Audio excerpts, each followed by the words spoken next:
Assalamualaikum warahmatullahi wabarakatuh. Perkenalkan, nama saya Rizky Herlansah dari kelas R1C dengan NPM 2020-4350244. Saya akan menjelaskan tentang pengertian akidah, ruang lingkup akidah, dan juga tujuan mempelajari akidah.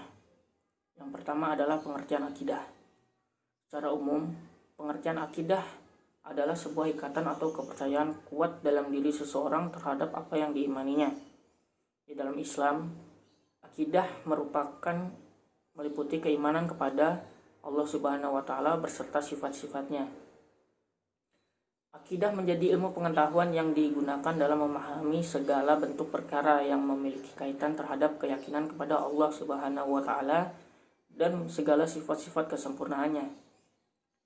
Pengertian akidah tersendiri dibagi menjadi 4 bagian, yaitu pengertian akidah secara bahasa, pengertian akidah secara terminologi, pengertian akidah secara etimologi, dan pengertian akidah secara syar'ah. Yang pertama adalah pengertian akidah secara bahasa. Dalam bahasa Arab, akidah berasal dari kata al-aqdu yang berarti ikatan, atau siku yang berarti kepercayaan atau keyakinan yang kuat, al-ihkamu yang berarti mengkokohkan atau menetapkan, dan Arab itu bikuwah yang berarti mengikat dan dengan kuat. Yang kedua, pengertian akidah secara terminologi. Menurut Abu Bakar Jabirul Jazairi, akidah adalah sejumlah kebenaran yang dapat diterima secara umum atau aksioma oleh manusia berdasarkan akal, wahyu, dan fitrah. Kebenaran itu dapat diartikan oleh manusia di dalam hati, serta diyakini kesahihan dan keberadaannya secara pasti, dan ditolak segala sesuatu yang bertentangan dengan kebenaran itu. Sumber dari Kuliah Akidah Islam, Dr. Yumahar Ilyas, MAG, LC. Berikutnya pengertian akidah secara etimologi.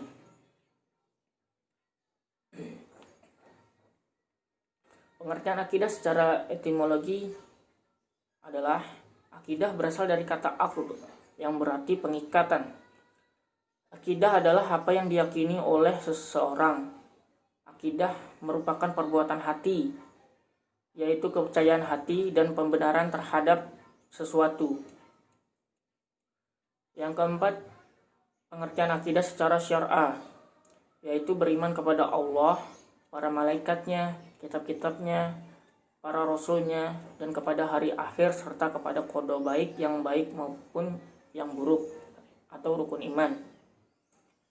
Dalilnya adalah Quran Surat Al-Kahfi ayat 110, Quran Surat Az-Zumar ayat 65, Quran Surat Az-Zumar ayat 20 Quran Surat Az-Zumar ayat 2 sampai dengan 3, Quran Surat Al-A'raf ayat 59, ayat 65, ayat 73, dan juga ayat 85. Jadi akidah Islamiyah merupakan keimanan yang teguh dan bersifat pasti terhadap Allah Subhanahu wa Ta'ala dengan segala pelaksanaan kewajiban, bertauhid dan taat kepadanya. Beriman kepadanya, para malaikatnya, rasulnya, kitabnya, hari akhir, takdir baik dan buruk, serta mengimani segala apa yang sudah sahih mengenai prinsip-prinsip agama atau usuluddin. Perkata yang baik, gaib. Beriman kepada yang sudah menjadi ijma atau konsensus dari salafus salih, serta seluruh berita-berita qat'i yang pasti, baik itu secara ilmiah ataupun amaliyah, yang sudah ditetapkan menurut dari Al-Quran dan As-Sunnah yang sahih, serta ijma' salaf as-salih.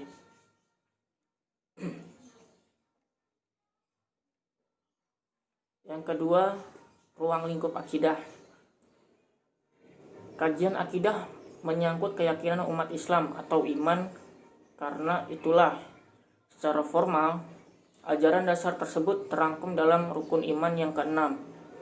Oleh sebab itu, sebagian para ulama dalam pembahasan atau kajian akidah, mereka mengikuti sistematika rukun iman, yaitu iman kepada Allah, iman kepada malaikat,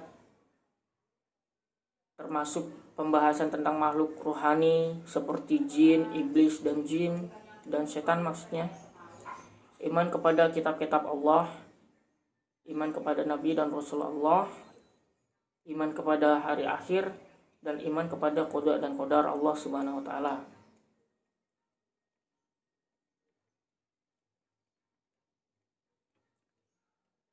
Sementara ulama dalam kajiannya tentang akidah Islam menggunakan sistematika sebagai berikut. 1. Ilahiyat, yaitu pembahasan tentang segala sesuatu yang berhubungan dengan ilah atau Tuhan, atau yaitu Allah Subhanahu wa taala. Seperti wujud Allah, nama-nama dan sifat-sifat Allah, perbuatan af'al, dan sebagainya. Yang kedua, nubuwat, yaitu pembahasan tentang segala sesuatu yang berhubungan dengan Nabi dan Rasul, termasuk pembicaraan mengenai kitab-kitab Allah, mukjizat, keramat, dan sebagainya. 3. Ruhaniyat, yaitu pembahasan tentang segala sesuatu yang berhubungan dengan alam metafisik seperti malaikat, jin, iblis, setan, roh, dan lain sebagainya. 4. Sam'iyat, yaitu pembahasan tentang segala sesuatu yang hanya bisa diketahui lewat sama, yaitu dalil nakli berupa Al-Quran dan As-Sunnah, seperti alam barzakh, akhirat, azab kubur, tanda-tanda kiamat, surga, neraka, dan sebagainya.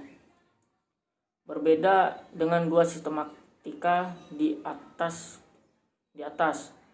Profesor Dr.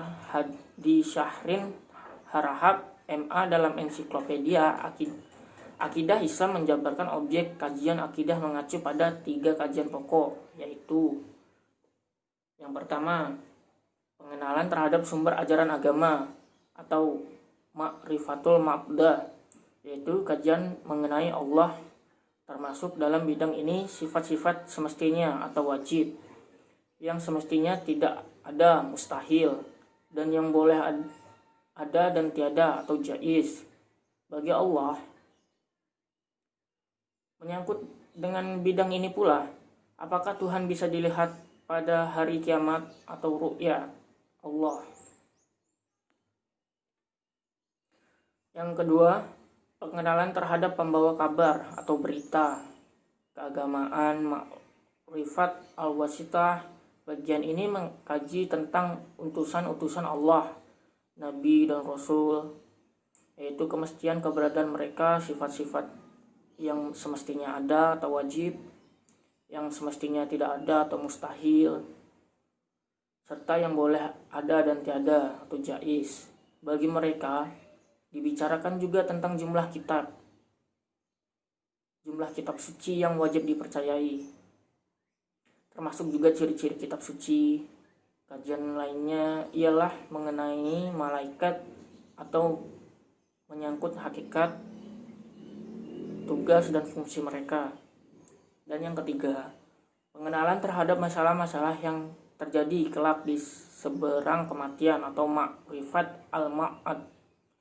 Dalam bagian ini dikaji masalah alam barzakh, surga, neraka, mizan, hari kiamat, dan sebagainya. Dan berikutnya adalah tentang tujuan mempelajari akidah.